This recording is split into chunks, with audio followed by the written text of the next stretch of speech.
우리가 하나님의 경륜이라고 하는 우리가 주제를 다루고 있습니다.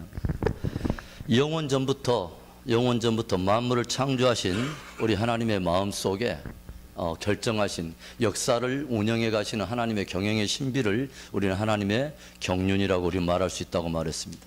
특별히 그 경륜의 그 신비 안에 그 보통 하나님의 경륜하면 이 단어가 모두 영어로는 미스테리라고 하는 단어에 해석이 되어 있는데, 이것은 하나님의 그 영원 전부터 하나님의 마음속에 있었기 때문에 그것은 하나의 비밀한 영역이기도 했고, 또 하나는 신비한 영역이기도 했습니다. 그러나 하나님께서 이 모든 그분 안에 있던 이 경영의 신비를 모든 사람들에게 드러내기를 기뻐하셨다고 하는 것이죠. 그래서 특별히 교회를 통해서 이 경영의 신비가 알려지기를 원했고, 이것을 통해서 많은 사람들이 구원을 얻기를 원하시는 것이 하나님의 마음이었기 때문에 하나님께서는 이 경영의 신비를 모든 사람들에게 알도록 드러내셨다고 하는 것이죠. 그래서 우리에게 그분이 드러내시지 않으면 도저히 알 수 없는 이 경영의 신비를 드러내신 계시의 은혜가 가장 크다고 제가 말씀을 드렸습니다. 그래서 이것은 비밀한 영역은 이제 아닙니다. 그러나 여전히 하나님께 속해 있기 때문에 여전히 신비한 영역임에 틀림없습니다. 특별히 경영의 이 신비 중에 핵심은 뭐냐? 주님께서는 하늘과 땅의 모든 만물을 누구 안에서 통일시키려고 하시냐면은 예수 그리스도를 통해서 통일시키려고 하신다. 그래서 하나님께서는 그분의 모든 결정을 예수 그리스도 안에서 결정하시고, 예수 그리스도를 통해서 이루시고 예수 그리스도를 위하여 성취하신다고 제가 말씀을 드렸습니다. 그래서 하나님의 경영의 신비의 핵심은 뭐냐면 예수 그리스도를 통해서 이루신다. 그러나 우리가 또 하나의 또 경영의 신비는 이 예수님께서 십자가를 지실 때 아무 데서나 가서 십자가 지신 것이 아니라, 예수님께서 어디에서 와서 십자가를 지셨냐면 예루살렘에 와서 십자가를 지셨다는 것이죠. 네. 그래서 예수님께서 십자가를 지시면서 예루살렘 도성에 들어가시면서 뭐라고 말하냐면 오늘날 네가 평화에 관한 일을 알았더라면 좋았을 뻔했다고 평화에 관한 것을 말씀하시요. 평화라고 하는 이 단어가 등장하죠. 그래서 이 예루살렘이라고 하는 그 단어의 의미는 뭐라고 그랬냐면, 예루라고 하는 단어의 의미는 뭐예요? 준비하다 또는 예비하다 이런 뜻이죠. 살렘이라고 하는 단어는 뭐예요? 평화 또는 평강이죠. 그래서 예비된 평화, 이거 장소적인 개념까지 함께 첨가가 되면 뭐예요? 하나님께서 예비하신 평화의 도성이라고 하는 의미죠. 그러나 이 평화라고 하는 단어는 어디서부터 원칙적으로 평화가 회복이 돼야 되냐면, 제일 먼저 깨졌던 하나님과 인간 사이에 깨진 그 평화를 다시 회복할 때 진정한 평화가 온다고 하는 것이죠. 그런 의미에서 예수님께서 십자가를 예루살렘에 오셔서 지셨다고 하는 것은 굉장히 의미 있는 사건이라고 하는 것이죠. 그래서 예수님께서는 이 사건 일어나기 전에 2000년 전에 아브라함을 통해서 모리아산에서 독자 이삭이 하나님 앞에 제물로 드려지면서 사실은 독자가 드려진 것이 아니라 하나님께서는 또 다른 하나님의 그 예비한 하나님의 제물이 있었죠. 그게 바로 양이었습니다. 그래서 이것은 2000년 후에 독자이면서 하나님의 양이신 바로 그분이 십자가에 와서 돌아가실 것을, 달리실 것을 하나 예표로 그대로 보여주고 있는 것이고, 이 모리아산은 다른 장소가 아니라 예루살렘 모리아산이라고 역대하 3장 1절에서 정확히 밝히고 있다. 그 다음에 다윗과 솔로몬은 그 동일한 장소에다 무엇을 세우냐면은 하나님의 성전을 세운다. 이것도 굉장히 의미가 있다고 그랬죠. 그리고 또 이 예루살렘의 신비는 뭐예요? 바로 이곳에서 예수님께서 속죄 제사를 드린 후에 이곳에서 예수님께서 성천을 하시는데, 감람산 동편에서 성천하시는데 예수님께서 다시 오실 약속 역시 바로 동일한 바로 예루살렘 동편 감람산에 다시 오실 것이 예언되어 있다. 그리고 이 동일한 예루살렘에서부터 뭐가 시작되냐? 성령이 시작됨으로 인해서 이 땅끝을 향한 하나님의 복음이 바로 예루살렘부터 출발을 한다는 것입니다. 그래서 땅끝까지 복음을 증거하라고 하나님께서 말씀하실 때는, 원래 땅끝이라고 하는 개념은 그 복음이 출발했던 예루살렘을 의미한다. 그래서 다시 이 복음이 다 돌아와서 유대인들이 다시 하나님 앞에 돌아올 때 종말론적 패러다임이 풀리는 이러한 것이 함께 의미가 있다고 제가 말씀을 드렸습니다. 그래서 반드시 역사의 마지막에 이 이스라엘은 반드시 회복되고 또 예루살렘이 회복되고 성전도 드러나야 될 것을 성령이 계속 강조를 하고 있습니다.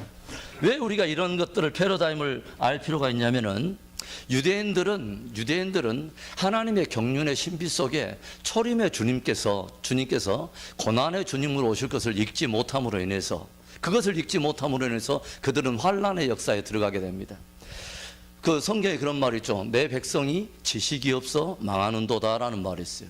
그 하나님에 대한 그 지식 말입니다. 하나님의 그 경영의 신비에 대한 것들을 알지 못하면, 그 하나님의 경영의 신비를 알지 못하면 경영의 신비 속에 들어가서 쓰임 받을 수 없다는 것을 우리는 깊이 알 필요가 있어요. 왜 이런 것이 또 우리에게 깊이 또 새겨지냐? 또 유대인들은 뭘 하나를 몰랐냐면, 예수님께서 초림으로 이 땅에 오셔서 뭐예요? 열방, 즉 이방인들을 구원하려고 하는 그 하나님의 경영의 신비를 몰랐기 때문에 끊임없이 뭐예요? 하나님께서는 이스라엘 백성들만의 하나님인 것을 그렇게 오해했기 때문에 역시 뭐예요? 환란의 역사 속에 들어갔다고 하는 것이죠. 그런데 최근에 우리가 보면은 교회, 즉 이방 교회들은 무엇에 자꾸 이렇게 착각하고 있냐면은, 마치 꼭 그들이 초림 때 유대인들이 이방인들을 다 제껴놓은 상태에서 자기들만의 어떤 것들을 계속 그 구원을 기대했던 것처럼, 이방 교회는 지금 무엇을 또 착각하고 있냐면, 하나님께서 유대인들은 버렸다고 생각하고 유대인들이 돌아올 것에 대한 이러한 것들은 막연하게 잘 모르고 있다고 하는 것입니다. 이 경영의 신비를 모르면 교회도 엉뚱한 것에 자꾸 관심을 갖게 되고 엉뚱한 기도를 하게 돼요. 왜 제가 자꾸 이런 말을 하냐면은, 제가 얼마 전에도 제가 그런 말을 했지만, 어떤 그 기도 모임에 제가 이제 그 예루살렘의 회복과 이스라엘의 어떤 회복을 위해서 기도해 달라고 하니까 그분은 그렇게 말하는 거예요. 하나님께서는 평화의 하나님이라 그 땅을 할 수만 있으면 옆에 나라 블레셋에게도 팔레스타인에 나눠가지고 동예루살렘 거기에다 수도를 정하고 동서로 나눠서 함께 쓰면 되지, 뭔 그것을 가지고. 그 하나님께서는 당연히 온 땅이 평화만 될 수만 있다면 수백 개라도 이렇게 쪼개가지고 주는 게 하나님의 뜻 아니겠냐고. 천만의 말씀이에요. 이럴 때 뭐라고 하냐면 천만의 말씀 만만의 콩떡, 이렇게 말을 하는 거예요. 그러니까 이것은 엉뚱한 말이에요.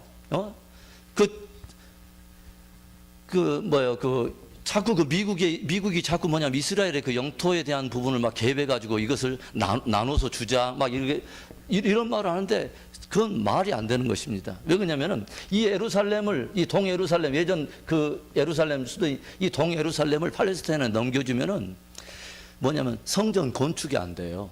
성전 건축이 안 되고 이건 굉장히 그 민감한 문제야. 제가 늘 말했지만 하나님의 경륜을 이해할 때는 가장 중요한 개념은 뭐냐면 하나님의 주권입니다. 하나님이 무엇을 결정하냐예요. 모든 만유의 주인이신 바로 그분이, 모든 땅의 주인이신 그분이 그 땅을 누구에게 어느 정도의 어떤 그 경계를 정해가지고 특별한 종족에게 이 경계를 딱 정해가지고 이 땅은 너희에게 준다라고 말하는 그 땅은 오직 이스라엘 이 영토밖에 없어요. 다른 나라에 대한 모든 것들은 이 성경에 기록되어 있질 않아요. 그래서 이제 우리가 좀 더 하나님의 경륜의 깊은 것들을 알기 위해서 하나님께서는 모든 나라를 보실 때 제가 무엇을 말했냐면 이스라엘과 열방이라고 하는 이 두 개로 본다, 제가 그런 말씀했습니다. 그래서 오늘 우리가 성경을 통해서 그것을 우리 함께 볼 것입니다. 하나님께서는 역사를 편성하실 때 그냥 편성한 것이 아니에요. 우리가 성경을 보면, 구약을 보면 이상하지 않아요? 예. 뭐가 이상하지 않냐면, 이게 뭐냐면 이스라엘과 다른 나라들과의 관계만을 이렇게 많이 다루고 있죠. 왜 하필이면 그렇게 할까요? 예를 들어서 모압과 바벨론의 관계, 아니면 에돔과 아수르와의 관계, 이런 것을 다루지 않고 꼭 이스라엘과 다른 나라의 관계만 다루냐 이거예요. 왜 이것이 우리에게 그렇게 중요하냐 이 말이죠. 그래서 우리가 이제 함께 보기를 원하는데, 하나님께서는 이 역사를 편성하실 때 이스라엘을 중심으로 편성했다는 것을 우리는 깊이 알 필요가 있어요. 창세기에 보면은, 창세기 11장에 보면은 어떤 사건이 일어나냐면 바벨탑 사건이 등장하죠. 바벨탑 사건이 등장하는데, 이 온 땅이 구음이 하나이고 모든 민족이 그 하나였을 때 온 민족의 사람들이 함께 모여가지고 하나님을 대적하고 바벨탑을 쌓습니다. 하나님을 거스려서 우리가 탑을 쌓자, 그리고 도성을 쌓아가지고 하늘에 닿자 하는 이런 사건에 연루되면서 하나님을 대적하는 사건이 벌어지죠. 그런데 이 사건을 사실 주도자가 누구였냐면 니므롯이라고 하는 존재였습니다. 그래서 아무튼 이 사건에 모든 인류가 다 개입을 하죠. 그리고 우리가 보면은 이제 하나님께서는 온 땅의 구음을 다 이렇게 흩으셔가지고 열방과 나라로 모두 다 흩어버리십니다. 그래서 모든 나라로 흩으셨단 말은 모든 사람이 한 구음이었을 때 다 흩었단 말은 그들 모두가 이 바벨탑 사건에 함께 연루되면서 하나님을 대적했던 세력으로서 이제는 그들은 흩어진 모든 사람들은 뭐라고 우리가 말할 수 있다고 그러냐면 흩어진 뭐요? 바벨의 후예들이라고 내가 말할 수 있다고 그랬습니다. 모든 사람들이 다 이 바벨탑 사건에 개입을 했다는 거죠. 그래서 바벨론이라고 하는 이 바벨의 사건에 이 개입하고 이 사람들은 뭐예요? 흩어진 바벨의 후예들이라고 제가 말할 수 있다고 그랬어요. 그리고 흩어진 바벨의 후예들 가운데 바로 12장에 딱 등장하는 것이 뭐냐면 바로 아브라함을 선택하는 이야기가 나오는 것입니다. 바벨론 가운데서 누구를 딱 뽑아내냐면 하나님의 주권적인 선택으로 말미암아 체브라미아가 아니라 누구? 아브라함을 딱 불러냈습니다. 아브라함을 불러내가지고 그를 통해서 무엇을 만들려고 하는 계획이 있었냐면 나라를 세우려고 하는 계획이 있었다고 하는 거죠. 이 땅에 하나님의 나라를 세우려고. 그래서 아브라함을 선택한 이유는 아브라함만을 구원하려고 하는 것이 아니라 분명히 말했습니다. 아브라함 너와 내 후손 내 씨로 말미암아 누가? 천하 만민이 복을 받게 하려 함이라. 그래서 하나님께서는 아브라함을 선택하신 그 이유는 뭐예요? 천하 만민을 구원하려고 하는 계획 속에 아브라함을 선택했다고 하는 거예요. 축복의 모든 방향은 어디예요? 천하 만민, 땅 끝까지 다 이 사람들이 복을 받도록 이 아브라함을 선택했다고 하는 것입니다. 그래서 이 아브라함을 통해서 한 나라의 개념을 이제 등장한다고 그랬죠. 이것이 구약의 한 틀을 이룬다고 그랬어요. 그래서 한 나라를 이루는 조건은 뭐라고 그랬어요? 땅, 즉 내가 너에게 땅을 준다. 그 다음에 뭐예요? 내가 너에게 큰 백성을 이루게 한다. 국민에 대한 이야기. 그 다음에 세 번째, 너희들 가운데 뭐냐면 주권자가 온다는 거죠. 내 씨로 말미암아 그가 오면 온 천하 만민이 복을 얻게 되는 그런 사건이 있게 된다는 것들을 보여주면서 이 땅에 대한 이야기, 국민에 대한 이야기, 주권자에 대한 이야기가 구약을 이루는 기초 프레임, 틀이 된다고 말했습니다. 국민에 대한 것을 먼저 풀어갑니다. 주님께서 400년 동안 애굽에 종살이했던 이스라엘 백성들이지만 고난 가운데서도 우리는 흑암 가운데 처해져 있고 바로의 종살이한다고만 생각했는데 400년 동안 주님은 이스라엘 백성들은 잊혀진 바 된 하나님과 같지만 하나님은 그분의 구속의 역사를 은밀히 다 행하시고 계셨다고 하는 거예요. 400년 동안 무엇을 만들어냅니까? 하나님의 백성들을 만들었어요. 그렇죠? 200만이 넘는 하나님의 백성들을 만들고 그 다음에 뭐 하나님께서 여호수아에서 딱 들어가면은 무엇의 문제를 해결하냐면 내가 너에게 주리라 했던 그 땅의 문제를 주신다는 것이요. 여호수아의 군대들로 하여금 요단을 건너서 뭐요? 약속의 땅을 차지하는 이야기가 여호수아에 등장하지 않습니까? 그리고 나면 사사기에서부터 뭔 사건이 등장하면 주권자의 문제를 말하는 것이죠. 누가 다스리느냐? 그래서 사사들을 세웁니다. 그런데 불완전한 사사들이 안 돼요. 자기들도 타락해요. 왕들을 세웁니다. 왕들도 안 돼요. 그래서 구약의 전체적인 이야기는 무엇을 말하냐면 끊임없이 하나님께서 세우신 하나님의 사람들이 실패 역사로 말미암아 구약은 무엇을 기대하게 만드는 온전한 왕, 온전한 제사장, 온전한 선지자가 와야 된다고 하는 것을 구약은 우리에게 기대하게 만드는 울보.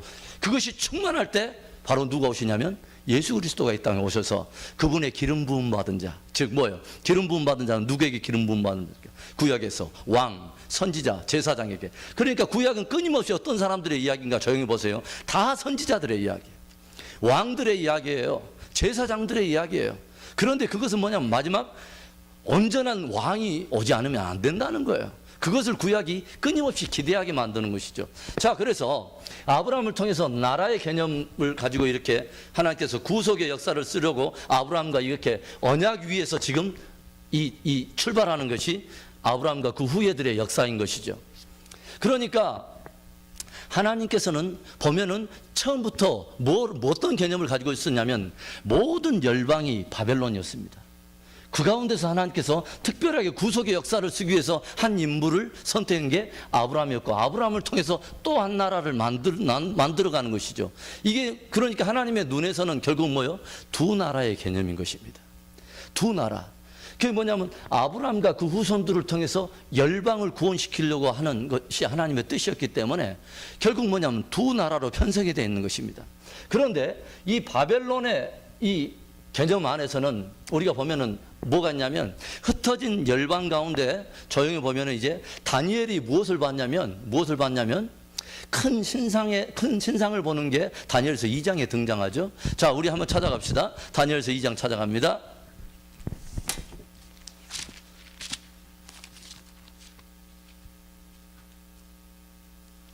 다니엘서 2장에 봅니다. 자, 우리가 잘 알고 있는 것입니다. 31절부터 보니까 이제 바벨론에 누가 보냐면 느부갓네살 왕이 한 신상을 꿈을 꾸죠. 그런데 이 신상에 대한 꿈을 꾸고 나서 어떻게 진행되는지, 무엇을 의미하는지를 느부갓네살 왕은 알지를 못해요.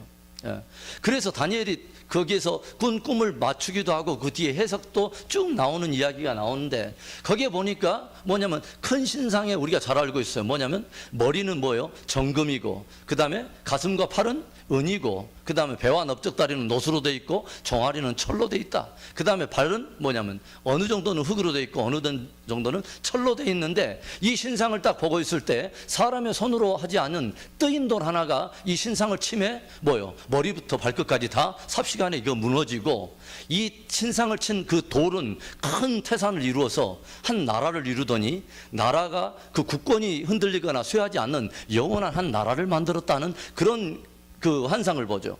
그런데 이것과 맞물려서 이제 다니엘서와 요한계시록을 맞물려 보면은 이런 이야기로 함께 풀어진다고 하는 것이죠. 자, 어디를 보냐면 계시록 13장을 봅니다. 요한계시록 13장을 가겠습니다. 13장 1절 13장 1절에 뭐라고 나오냐면, 내가 보니 바다에서 한 짐승이 나오는데 뿔이 열이요 머리가 7이라. 뿔에는 면류관이 있고 머리들에는 참난된 이름들이 있더라 하면서, 내가 본 짐승은 표범과 같고 곰의 발 같고 뭐 사자의 입 같은데, 이런 것들이 나와요. 그래서 뭐냐면 7머리와 10뿔에 대한 이야기가 나오는데, 사실은 다니엘서 7장에도 똑같은 이야기가 나옵니다. 그래서 바다에서 큰 짐승이 올라온다. 바다는 이 세상을 말하고 역사 속에 이제 드러나는 것을 말하는데, 짐승이 드러난다. 짐승이 드러난데, 그 짐승이 뭐예요? 머리가 몇 개 있다고 말하냐면 7머리를 갖고 있더라. 그것이 지금 무엇을 말하는 거냐면 지금 이 이야기를 하는 것입니다. 흩어진 바벨론이 있었는데, 그 바벨의 그 역사 속에 그 당대의 시대를 대표할 만한 큰 7개의 제국들이 역사 속에 일어난 것을 지금 말하는 것입니다. 그래서 그 당대 모든 나라들이 있었지만 그 모든 나라들을 집약시켜서 딱 대표적으로, 머리하면 무엇을 뜻하냐면 대표성을 뜻하는 것입니다. 그렇죠? 머리는 수반 또는 대표성을 뜻하는데, 거기에서 7머리가 있더라는 것이죠. 7머리가 있다라는 것입니다.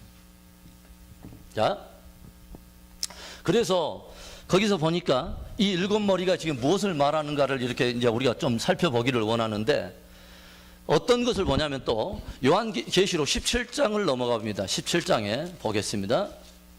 요한이 환상 가운데 하나를 보는데 7머리 10뿔에 대한 이야기가 또 17장에도 등장하죠.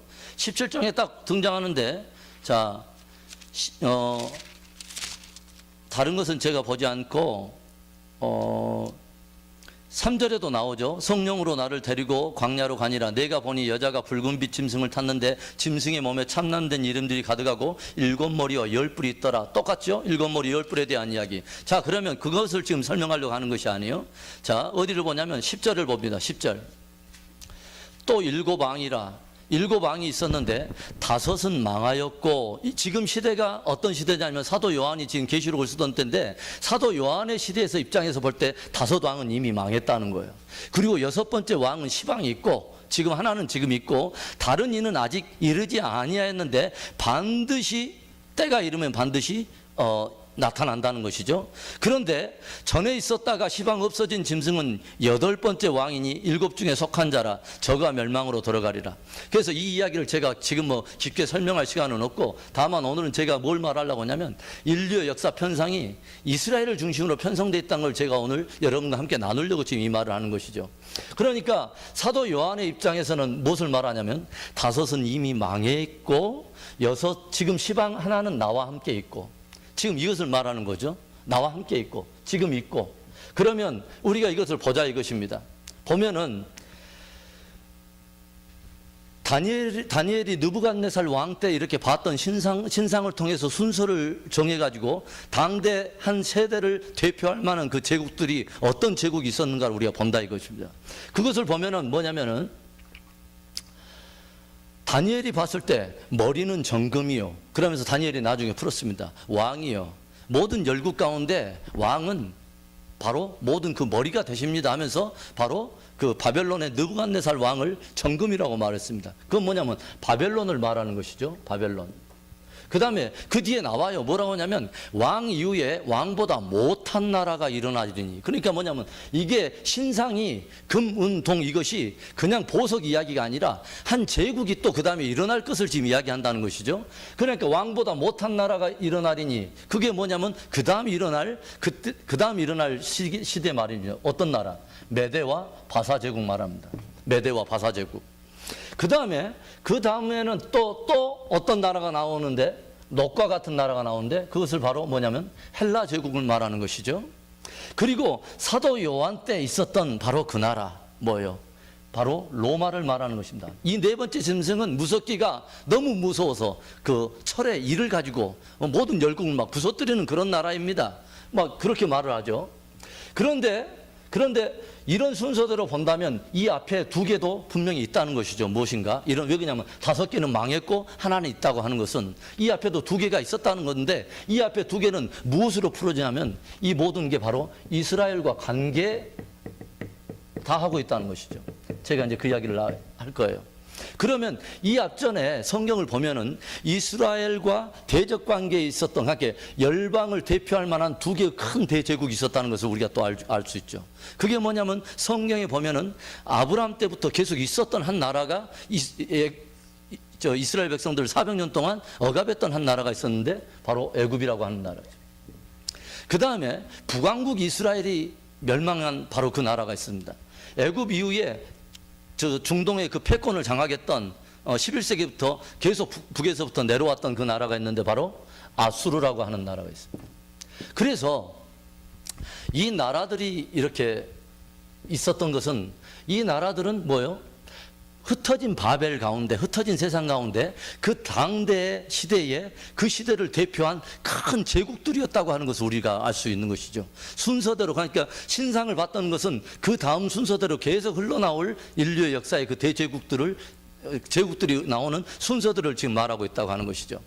그런데 이 제국들은 일어나고 패하기도 하고 역사 속에 일어나고 패하기도 하고 그러지만 한 나라는 끊임없이 하나입니다. 무엇을 말하냐면 아브라함을 통해서 세우기로 했던 바로 그 나라 말입니다. 이 나라의 수도는 예루살렘. 예루살렘으로 대표되는 그 나라는 뭐예요? 이스라엘을 말하는 거죠. 이스라엘. 조용히 보세요. 조용히 보면은 뭘 보냐면 이 바벨론은 그 흩어진 바벨론 흩어지기 전에 이 사람들은 무엇을 했냐면 모두 다 뜻을 하나로 뭉쳐서 무엇을 했냐면 하나님을 대적했습니다. 대적한 모든 흩어진 하나님의 그 대적자들 사이에 하나님께서는 아브라함과 언약을 맺으시고 그의 하나님의 뜻을 이루어 가시기로 작정을 했다는 것이죠. 그럼 이 바벨론은 온 땅이 구미 하나였을 때 하나님을 대적했는데 이후에 나타난 이들 말입니다. 모든 열방들은 흩어진 바벨의 후예로서 이 바벨에 나타난 이 제국들마다 무엇을 하냐면 동일하게 예전에 그 바벨론이 함께 연합해서 한 그 동일한 바벨의 행위를 하는 것입니다. 그게 뭐예요? 하나님의 뜻을 거스리는 것입니다. 하나님을 대적하는 일을 끊임없이 하는 것을 우리가 보여줍니다. 그런데 저희 보면 그러면 우리가 무엇을 알 수 있냐면 이 애굽이나 아수르, 바벨론, 메데, 헬라, 로마 이것이 7머리 10뿔이라고 이제 말을 했는데 이 뒤에 또 나올 거예요. 그런데 이 7머리가 바벨론을 이루면서 하나님을 대적하는 이런 일들을 하게 된 그 동기가 누구에게 권세를 받아가지고 일을 할까요? 누구에게 권세를 받아서 일을 하냐면 요한계시록 13장이 그것을 가르쳐 주는 것입니다. 자, 어디 보냐면 요한계시록 13장에 이런 말이 있죠. 7머리 10뿔에 대한 이야기 딱 나오면서 2절에 내가 본 짐승은 표범과 비슷하고 발은 곰에 발 같고 그 입은 사자의 입 같은데 영이 자기의 능력과 보좌와 큰 권세를 그에게 주었더라. 영이. 그 다음에 4절에 영이 짐승에게 권세를 주므로 영에게 경배하며 짐승에게 경배하여 가로되 누가 이 짐승과 같으뇨 누가 능히 이로 더불어 싸우려 하더라. 그러니까 뭐냐면 이 모든 세력이 누구에게서 왔다는 것이냐면 영에게서 왔다는 것입니다. 그러면 이 영은 옛 뱀이라고도 말하고 뭐예요? 사단이라고 말하고 하는 그 존재로부터 뭐예요? 이 세력들이 왔다는 거예요. 그러니까 예전에 영이 어떤 짓을 하는데 하나님을 대적하고, 그렇죠? 하나님을 거스려 하는 그 모든 것을 어떤 거요? 바벨론을 통해서 한다는 것입니다. 바벨론을 통해서. 그래서 이런 일들이 끊임없이 일어나기 때문에 하나님을 대적하잖아요.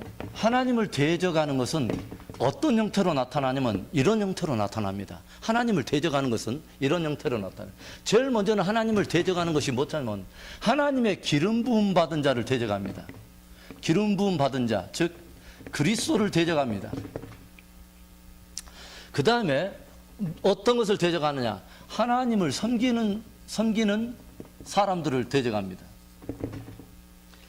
그 다음에 하나님의 진리 체계를 대적합니다.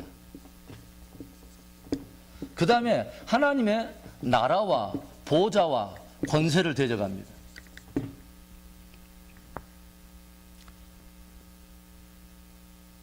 그러니까 하나님을 대적하는 게 이런 양상으로 나타나요. 그런데 대적을 할 때는요, 첫 번째는 이 대적이 핍박이나 박해나 비방이나 이런 것은 직접적인 대적이요. 그런데 간접적인 대적이 있는데 그것이 뭐냐면 미혹입니다. 미혹. 이것은 무엇을 하냐면 대체하거나 아니면 혼합시켜버리는 것입니다. 예를 들어서 예수님을 대적한다. 이걸 대적할 때는 믿는 모든 자들을 핍박하고 박해하고 이런 것을 직접 대적하지만 미혹은 어떻게 하느냐? 예수 그리스도 대신에 다른 그리스도를 만들어냅니다. 그리고 또 뭐냐면 하나님 대신에 하나로만 대체한 것이 아니라 여러 개 만들어 놓고 섞어놔 버립니다. 이런 것이 오늘날 다원주의적인 그런 사회에서 오는 우상 숭배들, 뉴에이지 이런 것들 말하는 거죠. 모든 것들에 다 신이 있다. 뭐 다 범신론하고 함께 연결되면서 다양하게 이런 체제로 나아가는 것입니다. 그래서 우리가 진리 전쟁에 대한 것들 우리가 그 주일날 오후에 했을 때 제가 의미 없이 그렇게 한 것들이 아니에요. 다 뭐냐면 우리가 하나님께서 말씀하시는 경륜의 입각에서 우리가 진리를 붙들고 있어야 우리가 승리할 수가 있는 것이죠. 자, 여기 지워도 되겠어요? 예. 자, 그러면 보세요. 시편 2편을 보겠습니다. 시편 2편. 자, 시편 2편을 찾아봅시다. 이런 관점이요, 굉장히 중요해요. 네. 앞으로 교회들은 유대인들을 향한 이스라엘 회복과 예루살렘을 겨냥한 이것 하나님의 경륜을 읽어내지 못하면요, 마지막에 굉장히 어렵습니다. 풀려지지가 않아요. 예. 자, 2절에 이 편에 왜 갑자기 이 말씀이 기록되어 있을까요? 어찌하여 열방이 분노하며 민족들이 허사를 경영하는 거. 열방이 나오고 민족들 나오고 2절에 세상에 군왕들도 나오고 관원들도 서로 꾀하여서 누구와 누구를 대적해 버리냐면 여호와와 그 기름 부은 자를 대적하여 우리가 그 맨 것을 끊고 결박을 끊어버리자 하도다. 그러니까 하나님께서 너무너무 웃겨서 기가 막혀서 하늘에 계신 자가 웃으심이여 주께서 저를 비우시려다 하고 그때 분을 바라며 진노하사 저희를 놀라여 이르시기를 주님의 경륜은 이거예요. 결정한 것은 내가 나의 왕을 내 거룩한 산 시온에 세웠다 하리로다. 하나님의 경륜은 결정됐어요. 하나님은 하나님의 기름 부음 받는 자를 어디다 세우기로 결정했냐면 시온에 세우기로 결정한 것입니다. 그러면서 7절에 내가 영을 전하노라 여호와께서 내게 이르시되 너는 내 아들이라 오늘날 내가 너를 낳았도다. 우리가 그렇게 찬양 많이 하잖아요. 이 찬양을 그렇게 그냥 간단한 찬양이 아니라 이건 하나님의 아들 예수 그리스도와 결부된 예언이 담겨 있는 거예요. 내게 구하라 내가 열방을 유업으로 주리니 내 소유가 땅 끝까지 이르러다. 내가 철장으로 저희를 깨뜨리며 질그릇같이 부수리로다 하시도다. 그 다음에 야 나의 결정은 이거야. 시온산에 내 아들 세워가지고 내 기름 부은 아들 세워서 나라를 완전히 완성시키는 거야. 그런데 하나님이 이 경륜을 딱 읽고도 계속 뭐냐면 열방들이 분노하면서 하나님을 대적하고 이러니까 하나님께서 마지막 선포를 하는 게 뭐냐면, 야, 들을 게 있는 자는 들어라. 나는 이미 이렇게 결정했어 하면서 10절에 그런즉 군안들아 너희는 지혜를 얻으며 세상의 관원들아 교훈을 받을지라. 진짜 살 지혜는 여기 있어. 진짜 살 교훈은 이거야. 뭐냐면 여호와를 경외함으로 섬기고 떨며 즐거워할지어다. 12절이 복음이에요. 뭐냐면 그 아들에게 입맞추라. 그렇지 않으면 진노하심으로 너희가 길에서 망하리니 그 진노가 급하심이라. 여호와를 의지하는 자는 다 복이 있도다. 아멘. 하나님의 경륜의 핵심은 아들을 통해서 이루시는 거예요. 예. 그 아들을 시온산에 세우기로 결정했습니다. 그런데 열방은 이것을 막 흩으려고 하는 것이죠. 이것에 대해서 하나님의 뜻을 대적하는 것이죠. 그게 뭐냐면 바벨론이 끊임없이 그런 것을 한 것입니다. 그래서 바벨론에서는 뭐가 나오냐면 다 이 일곱 머리에서 저 그리스도의 모형들이 다 여기서 나온 거예요. 뭐요? 애굽에서는 바로가 나옵니다. 아수르에서는 누구요? 아수르의 왕인 살마네셀 왕이 나옵니다. 바벨론은 누구요? 느부갓네살 왕이 나오죠. 메데바사 다리오 왕이 나옵니다. 헬라에는 누구요? 안티오쿠스 에피파네스가 나오죠. 안티오쿠스 에피파네스. 로마는 누굽니까? 헤롯. 예수님이 오실 때 바로 헤롯, 적그리스도의 모형 말이에요. 예수님이 바로 태어나자마자 그 기름 부음 받은 자를 바로 죽이려고 했던, 예, 바로 헤롯 말입니다. 적그리스도의 모형들이 여기서 나오는 거예요. 그것만 나오는 것이 아니죠. 그것만 나오는 것이 아니라 우리가 조용히 보면요, 이게 뭐냐면은 애굽이나 아수르, 이것은 뭐냐, 하나의 정치의 모형이죠. 정치의 모형이죠. 그러니까 짐승은 무엇과 상관이, 짐승은 어떤 것에 상관이 있냐면 하나의 정치의 모형을 띠고 있다는 거죠. 정치적인 것들을, 어떤 것을 띠고 있다고 하는 것이죠. 그런데 뭐가 하나 또 재밌냐면 요한계시록 17장에는 또 다른 한 세력을 다루고 있는데 보겠습니다. 요한계시록 17장을 보겠습니다. 자, 요한계시록 17장에 보겠습니다. 조금 진도를 빨리 내야 되는데, 자, 17장에 어떤 또 존재가 나오냐면 17장 1절에 일곱 대접을 가진 일곱 천사 중 하나가 와서 내게 말하여 가로되 이리 오라. 많은 물 위에 앉은 큰 음녀에 받을 심판을 내게 보이리라 하고 음녀에 대한 이야기가 나옵니다. 그런데 뭐라고 하냐면 3절에 성령으로 나를 데리고 광야로 가니라. 내가 보니 여자가 붉은 빛 무엇을 탔냐면 짐승을 탔어요. 짐승을 탔는데 그 짐승의 몸에 참남된 이름들이 가득하고 일곱 머리와 열 뿔이 있으며, 그게 뭐냐면 일곱 머리 열 뿔이 있는데 그것을 타고 있는 음녀가 보이더라 이 말이죠. 이 음녀가 짐승과 한 몸을 이루고 있는 음녀가 있더라는 것이죠. 무엇을 말하냐면, 음녀는 무엇을 말하냐면 종교 체제를 말하는 것입니다. 종교 체제. 그래서 정치와 종교가 한 몸을 이루면서 이 모든 것을 이뤄내는 것입니다. 여러분이 이제 오늘 이스라엘을 중심으로 역사 편성이 이렇게 돼 있다고 하는 것을 제가 말하기 위해서 그런 건데, 나중에 우리가 바벨론을 또 따로 다루면은 이 모든 것이 다 벗겨집니다. 예. 니무롯과 세미라미스라고 하는 이 여자가 그 만들어낸 정치와 종교의 혼합 체제가 거대하게 흘러나온 것을 봅니다. 이것이 오늘날까지 쭉 흘러나오는 것이죠. 자, 그런데 보세요.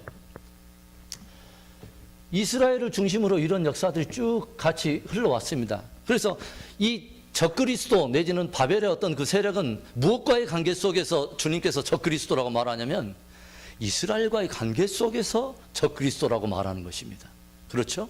이스라엘과의 관계 속에서. 왜 그러냐면 이스라엘은 이 바벨론의 전체적으로 하나님을 대적하는 세력 가운데서 하나님이 구속을 위해서 하나님께서 구속의 언약 속에서 이 나라를 만들어 왔기 때문에 무엇을 말해요? 열방은 하나님의 관점에서는 이스라엘과 이 바벨론이라고 하는 두 나라로 본다고 하는 것입니다. 주님께서는. 자, 그런데 이런 와중에서 예수님께서 이 땅에 초림을 하셨죠. 초림을 하셨습니다. 초림을 하셨습니다. 이때. 그래서 이 초림을 할 때 상황을 보면 그때 당시에 로마가 있었고 이스라엘이 있었습니다. 그리고 예루살렘에 있었고 성전도 있었습니다. 네, 이때 예수님이 오신 것입니다. 성전도 있었고요. 예루살렘도 있어요. 예루살렘. 이때 예수님께서 오셨어요. 그리고 우리는 무엇이 이제 있었다는 것을 우리가 봤냐면은 예수님의 초림 이후에 거대한 하나의 역사적인 하나의 인터벌이 있다는 것을 우리는 알았습니다. 이 인터벌 무려 약 2000년에 가까운 이때를 우리는 뭐라고 말했냐면 공백기라고 그랬죠. 공백기. 공백기가 있다. 그런데 많은 사람들이 왜 이 공백기가 필요할까? 그런데 하나님의 경륜 안에서는 이 공백기는 작정된 것이었다. 하나님의 경륜의 신비 속에 이것은 바로 무엇에 대한 첫 번째 의미는 뭐예요? 이방인의 구원이 시작됐다고 하는 것이다. 이방인의 구원. 이방인의 구원. 이것을 뭐라고 그래요? 은혜 시대라고 말할 수 있어요. 은혜 시대. 은혜 시대가 열리려고. 이방인의 구원 농사 시대가 열리기 위해서 공백기는 반드시 필요했다. 이건 하나님이 결정하신 것이다. 그리고 또 하나는 이것은 반대적인 의미에서는 이스라엘의 역사 차원에서는 뭐예요? 이스라엘의 순환기가 겹친다는 거죠. 이스라엘은 순환기예요. 그래서 이스라엘이 원 감람나무에서 찍힌바된 그 순환의 역사에 들어가는 시대. 이때 대신 이방인들이 접붙임을 받아서 은혜로 말미암아 구원을 얻게 되는 이 시대가 들어온다. 이것이 하나님의 경륜의 신비였다. 이것을 로마서 11장 25절에 사도 바울은 이것을 완전히 간파해냈던 이야기를 제가 했습니다. 그래서 이 이야기를 이렇게 한참 진행되어던 가운데 사도 바울이 그런 말을 했습니다. 그러면 언제까지 이 공백기가 갈 거냐? 그런데 사도 바울이 뭐라냐면 이방인의 충만한 수가 들어오기까지 에루살렘은 이스라엘은 더러는 완악하게 된 것이라. 이방인의 충만한 수가 들어오기까지 이 공백기는 온다는 거죠. 그러면 이 말은 사도 바울만 한 것이 아니에요. 예수님께서도 그 이야기를 했습니다. 예수님께서도 누가복음 21장에서 친히 말씀하셨어요. 뭐냐면 에루살렘은 이방인의 충만한 수가 들어오기까지 짓밟힘을 당하리라. 이런 말씀이 있습니다. 그래서 예수님도 말씀하셨고 사도 바울도 정확히 그 신비를 말했다는 것이죠. 그러면 언제가 그 이방인의 충만한 수가 들어왔다는 것을 어떻게 우리는 아냐? 역으로 생각한다면 우리는 알 수 있어요. 에루살렘이 회복이 되면 이방인의 충만한 수가 어느 정도 차 들어왔던 것으로 알 수 있죠. 그렇죠? 아니에요. 하나님 말씀으로 우리가 본다면 이방인의 충만한 수가 들어오기까지 에루살렘은 짓밟힘을 당하리라고 그랬으니까 역으로 생각한다면 언제 이방인들의 수가 다 찬지를 어떻게 아냐 이 말이야. 우리는 완전히 어떤 시간적인 정확한 선을 모르지만 다만 역사 속에 이스라엘과 에루살렘이 만약 회복이 된다면 그것은 이방인의 충만한 수가 거의 다 차 들어오겠다는 것을 우리는 가늠할 수 있지 않겠냐 이 말입니다. 그래서 그때 역사가 한참 흘러오던 바로 그때에 갑자기 뭐가 나타나냐면 갑자기 이스라엘이 나타났습니다. 이스라엘이 역사 속에 나타났습니다. 네. 똑같은 이 이스라엘이 나타났어요. 역사 속에. 그리고 이 이스라엘이 딱 나타나면서 재미있는 것은 이 은혜 시대 공백기가 반절처럼 이렇게 잘려 있었던 바로 그것을 마치 꼭 붙여놓은 듯한 다시 예전에 그 상황이 다시 재현되더라고 하는 것이죠. 뭐냐면 바로 이 시점, 잘린 바로 이때 원 감람나무가 찍힌 바 된 바로 그때처럼 다시 역사 속에 이스라엘이 딱 드러나면서 어떤 상황이 그대로 재현되냐면은 뭐가 드러나면 에루살렘도 다시 드러나고 또 로마적 어떤 한 제국도 서서히 드러나고 이건 뭐냐면 마지막 7번째 이 나라는 어떤 나라라고 그랬어요? 보세요. 머리, 은, 가슴과 팔, 헬라는 종아리, 그 다음에 로마는 발, 철입니다. 철. 그러면 그 다음에 나라는 어느 정도는 철이고 어느 정도는 흙이더라 말했던 이 열불 제국 말이야. 철과 흙이 섞인 나라. 철과 흙이 섞인 어느 정도는 로마적 요소들이 있고 또 열방으로 흩어지는 이것을 뭐냐면 열국의 시대라고 말하죠. 열국의 시대. 열방의 시대. 그런데 이것도 역시 뭐에 속한 거예요? 바벨론. 그래서 이것이 7번째다는 거죠. 7번째. 하나, 둘, 셋, 넷, 다섯. 하나, 둘, 셋, 넷, 다섯, 여섯. 이게 7번째. 그런데 지금 사도 요한은 무엇을 봤냐면 이 7번째 가운데서 무엇이 튀어나온다고 그러냐면 8번째 작은 뿔이 나온다는 거예요. 그게 바로 뭐냐면 적 그리스도 제국이라는 거죠. 그게 뭐냐면 이런 시대에 아주 강력한 무엇인가가 나타나는데 그게 여덟 번째 이게 뭐냐면 적 그리스도 제국이 온다.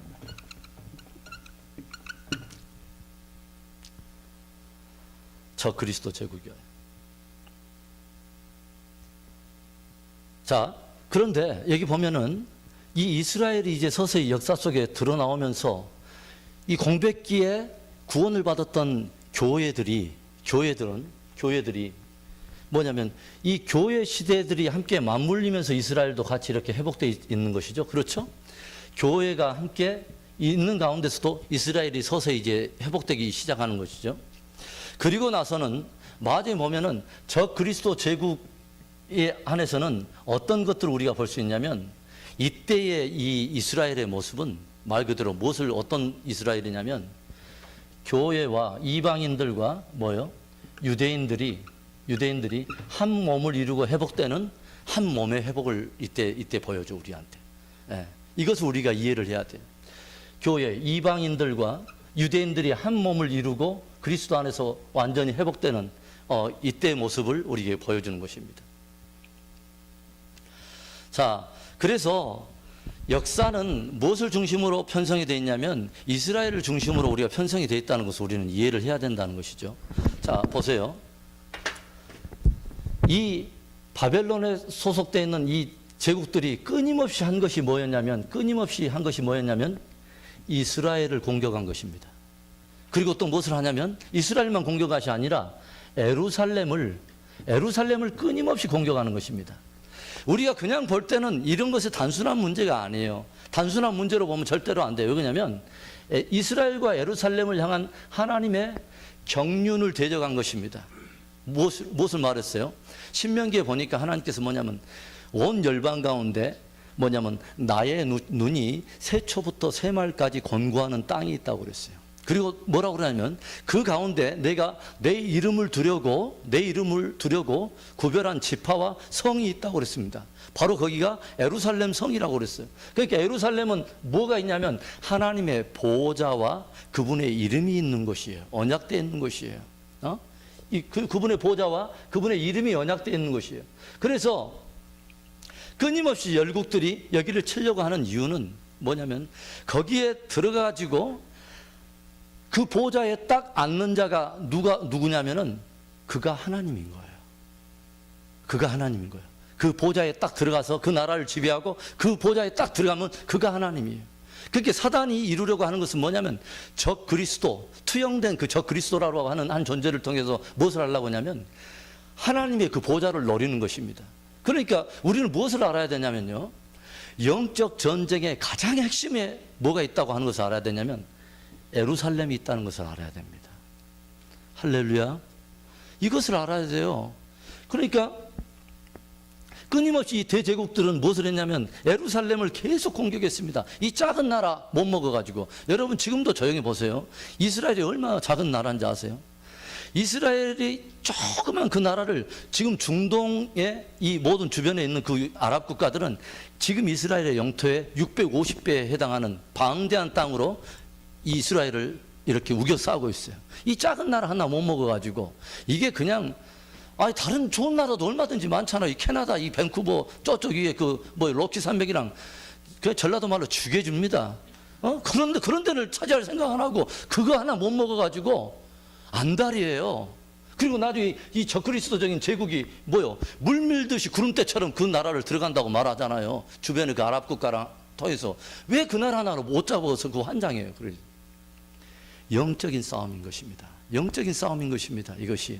그래서 이런 일들이 있어요. 그런데 보세요. 이 아브라함, 그래서 아까 뭐냐면 이 바벨론의 일곱 머리 열 뿔에 대한 이 모든 것은 누구에게 더 힘을 얻냐면 영이 그 권세를 주며 말했습니다. 영으로부터 왔습니다. 그러면 아브라함, 이 이스라엘, 예루살렘에 대한 이 나머지 이거 밑에의 역사는 누구에게부터 온 것입니까? 하나님께로부터 온 것입니다. 하나님께로부터 온 것입니다. 그러니까 이것이 무슨 전쟁이냐면 영적 전쟁인 것입니다. 영적 전쟁이에요. 여기서 끊임없이 적그리스도 모형이 나오는 이유가 뭐 있어요? 실제로 그리스도가 오기 때문에 적그리스도가 있는 거예요. 그러니까 여기서도 이 헤롯이 뭐 합니까? 아예 딱 나오면 죽이려고 모든 정사와 권세를 다 잡고 있잖아요. 딱 잡고 있다가 그 동방박사들을 통해서 그 정보 딱 들으니까 모든 군대를 동해갖고 아예 시야를 말려보려고 2살 아래 모든 베들레헴 지경의 아이들을 다 죽여보려고 그러잖아요.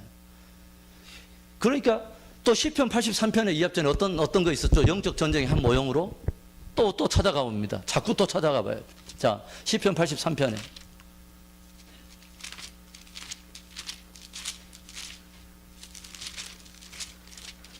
앞으로 저는 그것을 예언할 수 있을 것 같아요.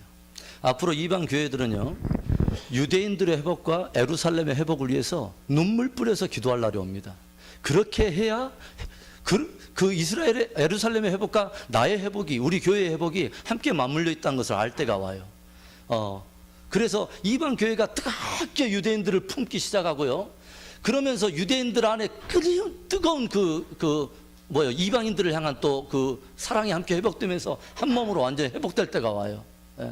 자꾸 우리들은 그 이방인들은 자꾸 뭐냐면 먼저 막 들림 받아가지고 유대인들은 조직의 쓴맛을 볼 거라고 생각하는데 아니에요. 천만의 말씀이에요. 성경을 그렇게 풀면 안 돼요. 자, 83편 보세요. 83편에 이 주변에 있던 나라들이 무엇을 말했습니까? 2절에 주의 원수가 혼하여, 주의 원수가 나옵니다. 저들이 뭐예요? 대적하는 자들이 나오는데 3절에 주의 백성을 치려하여 관계를 꾀하며 숨긴 자를 치려고 서로 의논하여, 그들의 모의의 핵심은 뭐냐면 이거죠. 저희를 끊어서 다시 나라가 되지 못하게 하여 이스라엘의 이름으로 다시는 기억되지 못하게 하자고 일심으로 의논하고 있어. 주변에 이제 주변 아랍 국가의 이야기 그 지명들이 쭉 나오잖아요. 그러면 이것을 왜 이 나라를 자꾸 없애려고 하느냐? 영적 전쟁이라니까요. 이 나라 없애버리면 주님이 못 와요. 주님 오시지 못해요. 이 나라 없애면 주님 오시지 못해요. 동예루살렘 딱 내주잖아요. 거기에 성전 들어서지 못하면 주님이 오시지 못해요.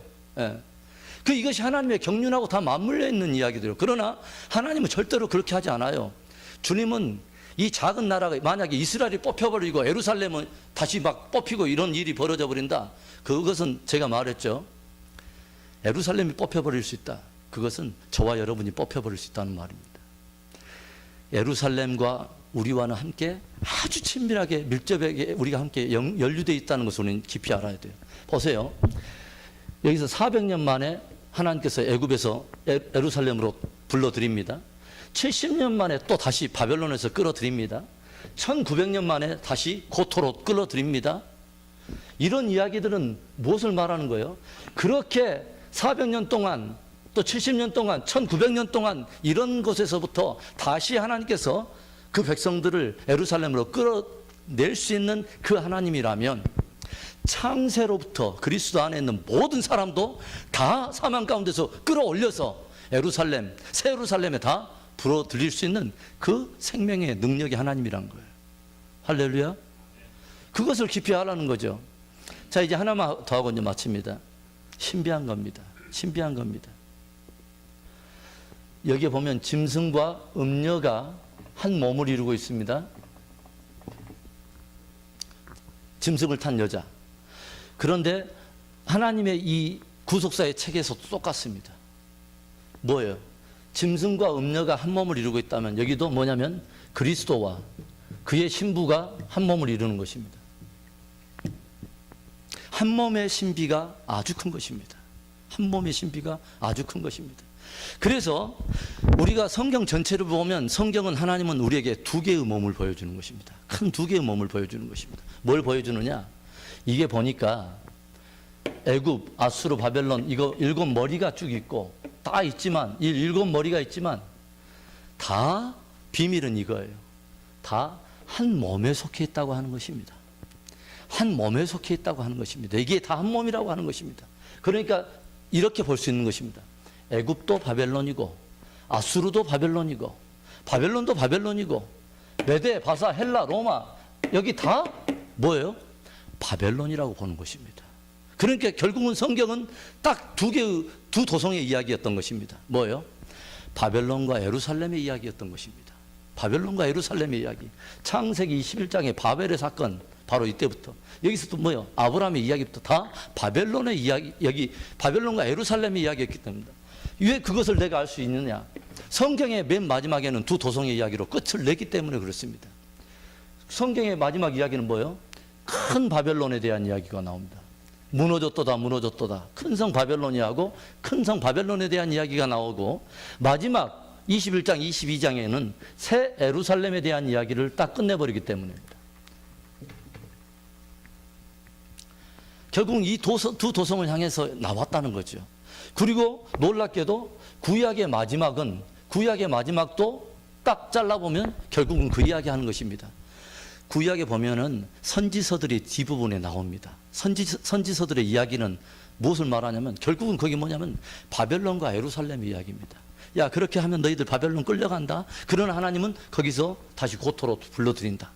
이것을 끊임없이 예언하는 것이 선지서들의 이야기입니다. 그렇게 이스라엘 백성들을 심판하면 바벨론으로 끌려갔다가 다시, 그러나 징계하되 다시 어디로 끌어들이냐면 예루살렘으로 끌어들인다고 하는 것이, 회복이 함께 맞물리는 게 마지막 구약의 이야기예요. 계시록이 똑같이 그 이야기하고 있는 것입니다. 그러니까 우리가 자세히 보세요. 이 모든 것들이 그냥 이야기가 아니라 이 멀리서부터, 태초 에덴에서부터 시작된 영적 전쟁이었다는 것을 알 수 있죠. 에덴에서부터 하나님을 대적하고 하나님의 사람들, 아담과 하와를 꼬드겨 가지고 하나님을 대적하게 했던 그 동일한 역사를 끊임없이 물고 이 역사가 펼쳐져 왔다는 것을 우리는 알게 되는 거예요. 네? 창세로부터 말입니다. 이 이야기. 그래서 결국은 하나님의 경륜 안에서는 어디를 통해서 역사를 편성했냐면 하나님은 이스라엘을 통해서 역사를 편성했어요. 그것이 왜 이스라엘이 역사의 중심이라는 것을 우리가 알 수 있냐면, 성경에 나오는 동서남북 사방 방위를 설명할 때 어디를 보고 동방, 서방, 남방, 북방을 평가합니까? 이스라엘을 중심으로 서방에서, 남방에서, 북방에서 이걸 평가해요. 그리고 이합전 시간에 제가 말하지 않았지만, 이합전에 제가 세계 지도를 딱 보여주면서 우리나라 중심으로 세계 전도들도 각 나라마다 자기 나라 중심으로 세계 지도를 그리지만, 조용히 보면 이스라엘 중심으로 세계 지도를 보세요.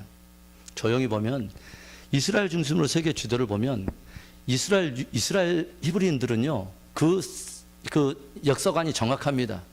온 세계, 이 땅은, 육지는 원래 하나였다고 그 사람들은 다 생각합니다. 그리고 그 핵심에 이스라엘이 있다고 말합니다. 조용히 보세요. 그 보면은 다 이렇게 흩어져 있는 것을 하나로 딱 모으면 이스라엘 중심으로 모이는지 안 모이는지 여러분들 한번 세계 지도를 이스라엘 중심으로 한번 봐보세요. 그러면 딱 거기를 보고, 이것을 봅니까? 창세기 10장에 어떤 이야기, 족보 이야기가 나오면서 어떤 이야기가 나오냐면 10장 찾아갑시다. 얘기만 하고 마칩시다. 창세기 10장에 땅이 나뉘었다는 이야기가 나옵니다. 어디가 나오냐면 10장 24절을 보세요. 10장 24절에 아르박삿은 셀라를 낳고 셀라는 에벨을 낳았으며 에벨은 두 아들을 낳고 하나의 이름을 벨렉이라 하였으니, 그때 뭐라 하냐면 그때에 세상이 나뉘었으며, 이런 말을 합니다. 그래서 많은 과학자들이 이것을 세 가지로 해석하는데, 가장 유력한 것은 뭐냐면은 해수면이 높이 상승하면서 대륙이 나뉘었다는 것에 대부분 많이 사람들이 힘을 실고 있습니다. 그게 뭐냐면은 각 대륙들이 나눴다는 것이죠. 그러니까 노아의 홍수 시대에 일부 붕괴가 있었고, 또 뭐냐면 이 벨렉의 시대에 이 땅 지형이, 대륙이 이렇게 나뉘었다는 거예요.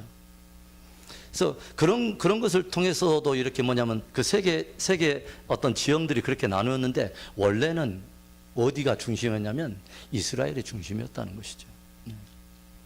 자, 그래서 오늘은 여기까지 하겠습니다. 그런데 오늘 이제 우리가 기도하기를 원하는데, 성경, 그래서 우리가 이것을 통해서 우리가 깊이 생각해 봐야 될 것은 뭐냐면,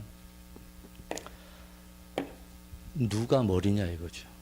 누가 머리냐, 누가 나의 머리냐 이 말입니다. 나는 어디에 속해 있느냐 이 말이에요. 어디에 속해 있냐. 7머리 10뿔이 있는데 나는 누구와 연합하고 있고 누가 우리의 머리냐 이 말이에요. 교회의 머리는 예수 그리스도예요.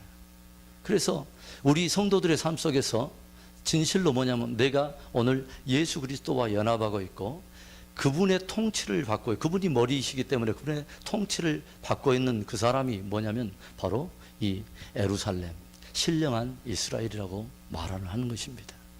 저와 여러분이 하나님의 통치를 즐거워하는 저와 여러분 되시기를 바랍니다. 자, 기도하겠습니다. 오늘 여기까지 하고 우리 기도합니다.